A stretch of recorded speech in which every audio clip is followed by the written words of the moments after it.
They banished humans to a Deathworld only to forge a galactic superpower. Short intro. In the distant reaches of the galaxy, humanity was deemed too unpredictable, too volatile for the orderly systems of the Galactic Concord, a federation of powerful alien species that prided itself on stability and control. Branded as a species of chaos, humanity was exiled to a hostile, uncharted world nicknamed Marduk, infamous for its unforgiving terrain, hyper-predators, and lethal ecosystems. The Concord believed it had sentenced humanity to extinction.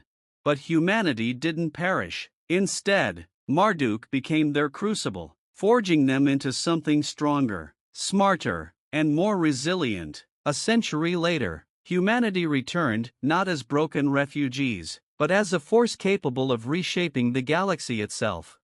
The Banishment. The Grand Assembly Hall of the Galactic Concord shimmered with ethereal light as diplomats of every shape and size gathered to deliver the verdict. Luminescent beings floated like jellyfish over dark pools of water, reptilian creatures hissed from their podiums, and mechanical entities whirred with quiet menace. In the center of this grandeur stood Ambassador Ilara Varick, the last human voice in the galaxy's greatest court.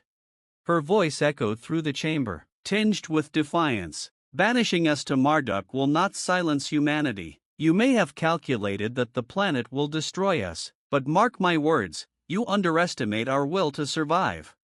The alien representatives didn't respond. A massive creature, the Supreme Arbiter, a six-eyed titan with crystalline skin, spoke in a booming, emotionless tone. Your species has disrupted galactic peacetime and again, for the crimes of insubordination, genetic experimentation, and unauthorized expansion, humanity will be exiled. This is the will of the Concord. A wave of approval hummed through the assembly. Ilara clenched her fists but said nothing more. She knew this day had been coming for years. Humanity's audacity, their knack for surviving where they shouldn't, had always unnerved the other species. Now they would pay the price. The descent to Marduk. The shuttle carrying humanity's last representatives broke through Marduk's atmosphere. The crew watched in stunned silence as the landscape unfolded beneath them. Jagged mountains pierced the sky, rivers of molten rock snaked across the land, and storms crackled with crimson lightning. Gigantic creatures moved in the distance, their forms indistinct but clearly dangerous. Captain Rhea Calder, a veteran soldier with a cybernetic arm, stood at the helm. Her voice was steady, masking the tension in the cabin. Brace yourselves. This isn't a death sentence, it's a challenge, and we don't lose. As the shuttle landed in a barren stretch of land, the humans quickly began assessing their surroundings. They were a small group: scientists, engineers, soldiers, and civilians, but they carried the best humanity had to offer: ingenuity, grit, and the will to adapt. The first night, the sun of Marduk dipped below the horizon, and the true terror of the planet revealed itself. As the darkness grew, the air filled with unearthly roars and shrieks. Predators, drawn to the heat signature of the human landing site, began circling.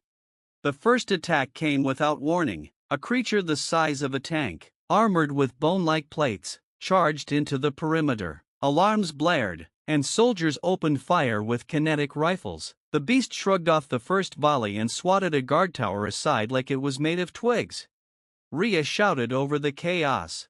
"Hit the joints, take out its legs." Her command worked. A well-placed grenade beneath the creature's front limb brought it crashing down, but the humans could already hear more predators closing in. "We need fortifications now," barked Dr. Arjun Malik, a biologist turned survivalist. "If we can't keep these things out, we're finished."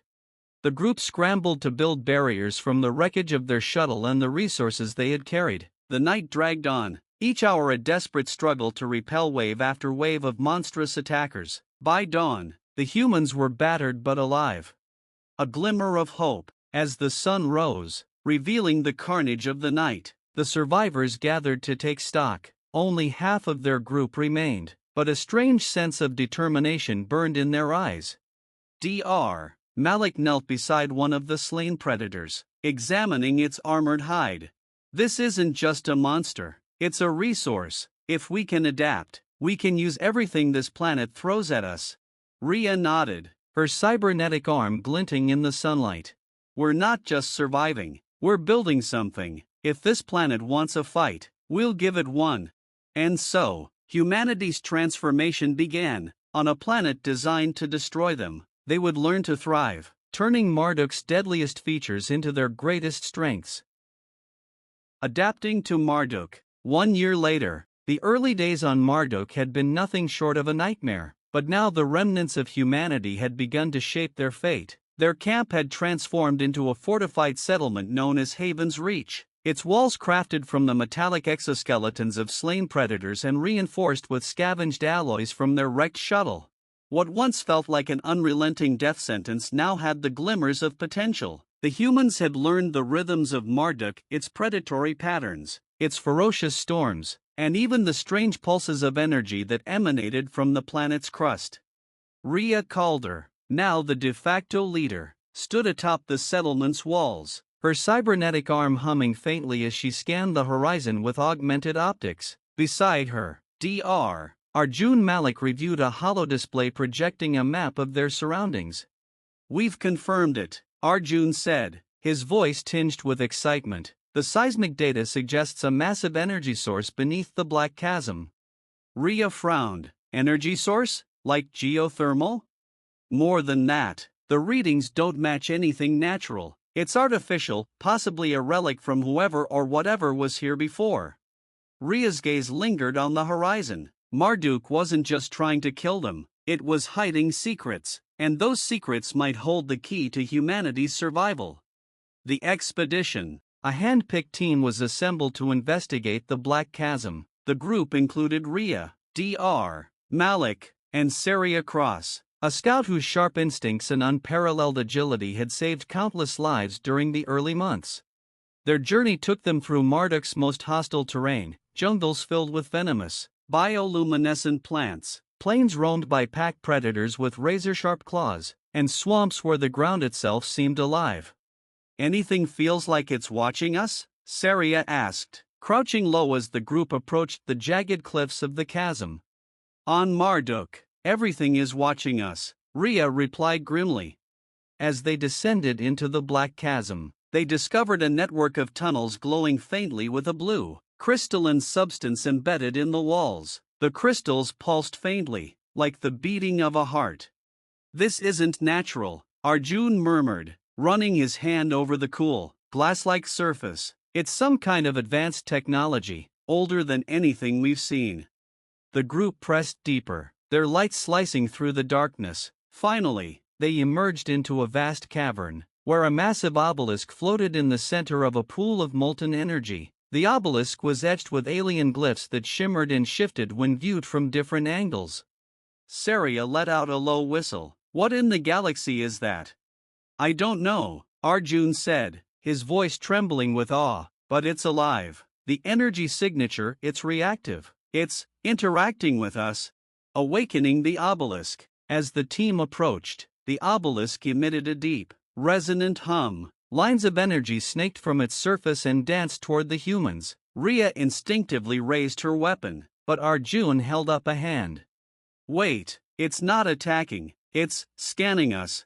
The energy lines wrapped around their bodies, sparking faintly against their skin and gear. Then, as abruptly as it had begun, the energy receded, the obelisk's hum grew louder, and the alien glyphs rearranged themselves, forming what looked like a star map.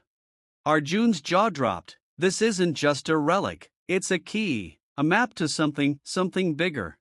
Before they could process the discovery, the cavern began to shake. Cracks formed in the walls as the energy in the pool surged upward. "We've got to move," Rhea shouted, grabbing Arjun and Saria as the group scrambled for the exit. The first contact. Back at Haven's Reach, the discovery of the obelisk sparked a flurry of activity. The star map had pointed to locations across Marduk and beyond, suggesting the presence of other relics or perhaps an ancient alien network that predated the Galactic Concord. But the obelisk's activation had not gone unnoticed. 3 days after the expedition's return, an alien ship appeared in Marduk's orbit. Unlike the smooth, pristine vessels of the Concord, this craft was jagged, scarred, and bristling with weapons. It was a Viric marauder, part of a species of scavengers that preyed on the weak. Haven's Reach scrambled to prepare for the inevitable. "They'll pick us clean if they land," Saria warned, her voice tight with urgency. Rhea smirked. "Let them try." Using the knowledge gained from Marduk's ecosystem, the humans had developed makeshift weapons far deadlier than the marauders could anticipate. Blades coated in the neurotoxin of Marduk's venomous fauna, projectiles that harnessed the explosive properties of its volatile minerals, and camouflage inspired by its apex predators. When the Viric landed, they expected easy prey. Instead, they found themselves hunted. The turning point, the battle against the Marauders, marked humanity's first victory against an external force on Marduk. It was more than just a fight for survival, it was a declaration. As the remnants of the Viric ship smoldered, Rhea addressed her people. "We've spent years surviving this hell, but we're not survivors anymore. We're conquerors. Marduk didn't kill us, it made us, and now, the galaxy will see what that means." A galactic ripple. News of the Viric's defeat spread quickly. The Galactic Concord, watching from a distance, was stunned. Humanity wasn't supposed to last a month on Marduk, yet here they were, not only alive but thriving. The Concord's leaders convened in secret. Supreme Arbiter Xerix turned to his advisors, his crystalline face flickering with unease. "If humanity has learned to weaponize Marduk," he said, "then we may have made a grave error." The rise of the Deathworlders, Haven's transformation. 5 years had passed since the battle with the Viric Marauders, and Haven's Reach had grown into something unrecognizable. Towering fortifications carved from Marduk's unyielding minerals encircled the settlement, bristling with defenses engineered from the planet's hostile ecosystem. Wind turbines, powered by Marduk's relentless storms, provided abundant energy, while underground farms cultivated hardy crops adapted to the planet's toxic soil. But the most significant change wasn't in the structures, it was in the people. Marduk had hardened humanity into a force that thrived where no other species could. They were faster, stronger, and more innovative, their bodies and minds shaped by the crucible of survival. Ambassador Ilara Varick had arrived with the latest supply drop from Earth's outer colonies. She stood alongside Rhea Calder atop the settlement walls, watching as a team of hunters returned with a massive predator carcass, its hide already being stripped for armor. "This place is unrecognizable," Ilara said, her tone a mix of awe and apprehension. "You've turned a death sentence into an empire." Rhea nodded, her eyes scanning the horizon. "We're not done yet. Marduk has more secrets to reveal, and the Concord won't ignore us forever."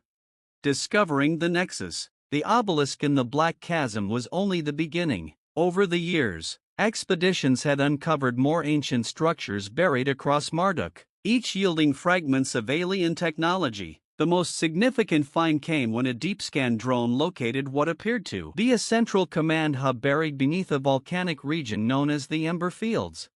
Dubbed the Nexus, the structure was enormous, an underground city powered by the same crystalline energy as the obelisk. The air buzzed with latent power as Rhea, Arjun Malik, and Saria Cross led an elite team into its depths. Inside, they found towering spires of glowing circuitry and consoles that lit up as they approached. The language on the screens was incomprehensible, but Arjun worked tirelessly with his team to decipher it.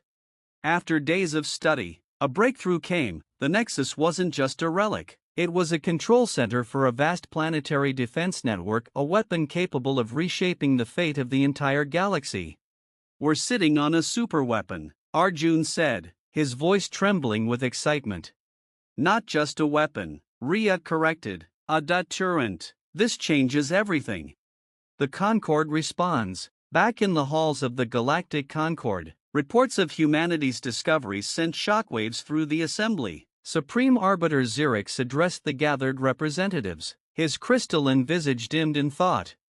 "We believed Marduk would destroy them," he said. "Instead, they have harnessed its power. If they activate the Nexus, it could shift the balance of power across the galaxy."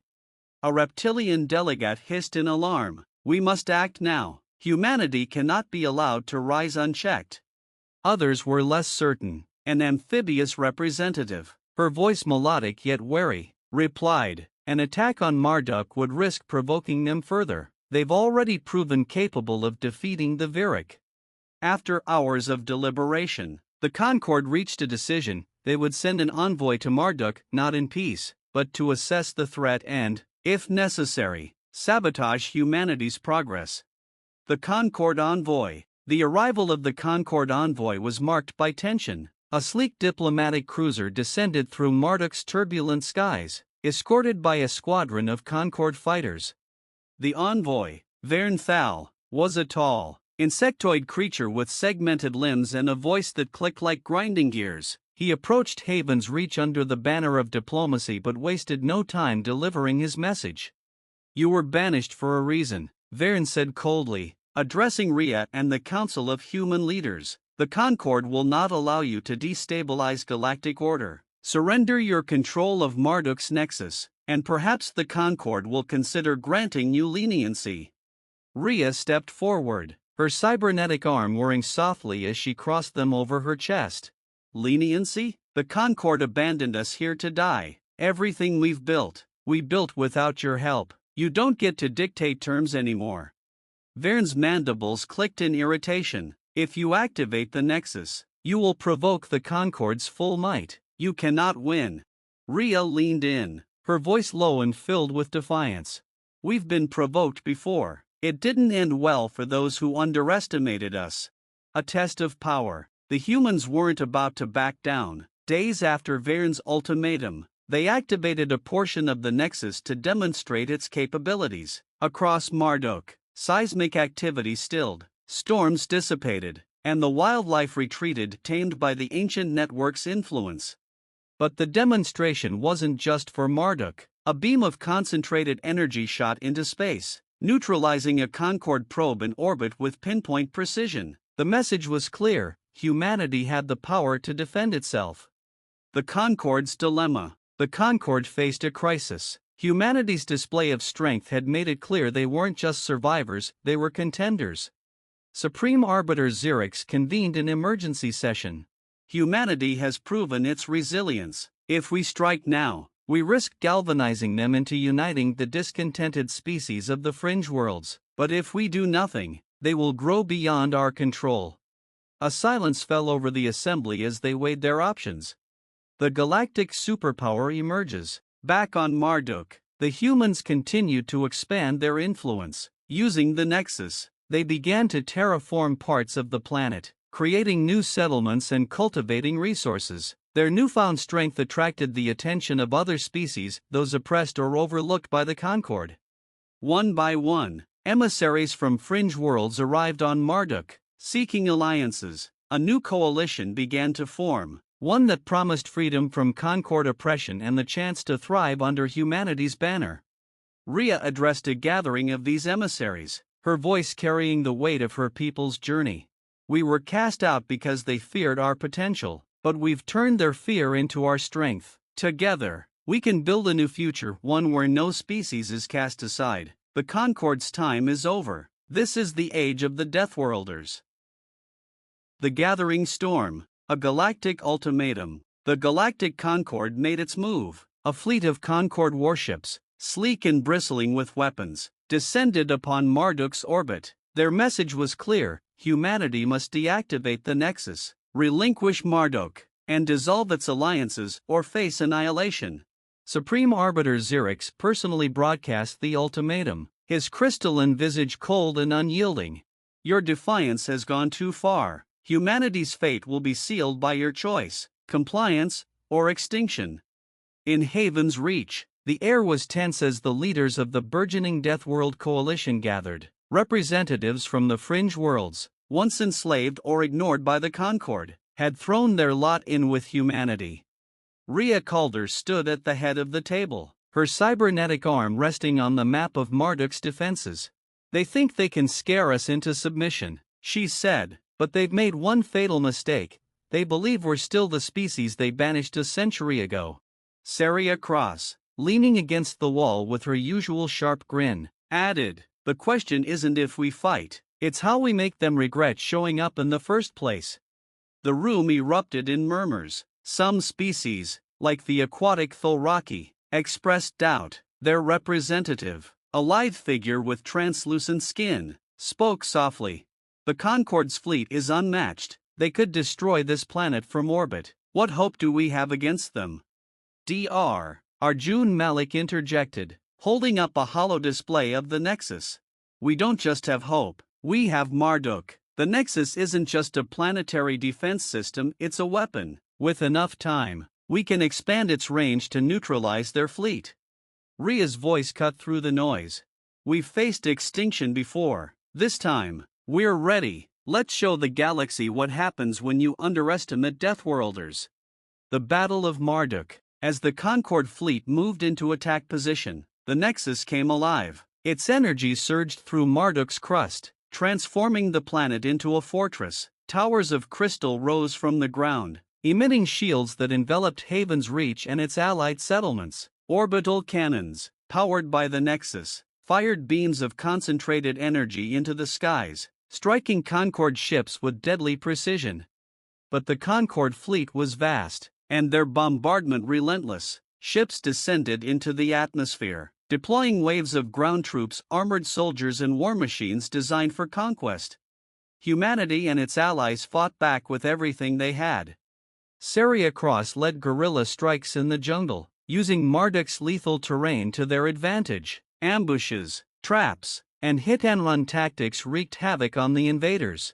Let the jungle eat them alive, she said, her voice crackling over the calms as her team lured a Concorde walker into a sinkhole filled with acid.